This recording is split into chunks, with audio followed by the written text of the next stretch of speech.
IBS যাদের আছে তারা শীতকালে একটু বেশি প্রবলেমে পড়েন। কারণ হচ্ছে শীতকালে আপনাদের আমাদের নার্ভাস সিস্টেমটা যেহেতু দুর্বল, সেহেতু আমাদের আমাদের যে শীত সওয়ার যে প্রবণতা, এটা স্বভাবতই দুর্বল। তো এক্ষেত্রে যেটা করতে হয়, শীত বেশি লাগার কারণ হচ্ছে আপনার শরীরে আয়রন ডেফিসিয়েন্সি এবং প্লাস হচ্ছে আপনার ভিটামিন বি12 ডেফিসিয়েন্সি থাকে।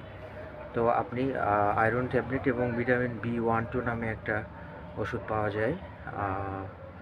ওই দুইটা আপনি যে কোনো সময় দিনের আয়রনটা সকালে আর ভিটামিন বি12টা রাতে চাইলে আপনি খাইতে পারেন। এই টিপসটা আমার ক্ষেত্রে কাজ করছে, জানি না অন্য কারো ক্ষেত্রে কাজ করবে কি না, কিন্তু আপনি ট্রাই করে দেখতে পারেন। এবং ভিটামিন বি12 সমৃদ্ধ খাবার আপনাকে বেশি খাইতে হবে, যেমন হচ্ছে কলা, ওয়ালনাট, খেজুর, যেগুলো আপনার শরীরকে অনেকটা গরম রাখে।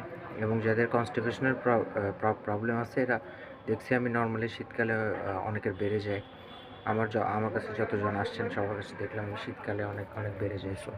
তো শীতকালে আপনি খেজুর খাওয়ার চেষ্টা করবেন এবং অশ্বগন্ধা পাউডার যদি পান তাহলে অশ্বগন্ধা পাউডারটা খাওয়ার চেষ্টা করবেন। এগুলো মোটামুটি হেল্প করবে।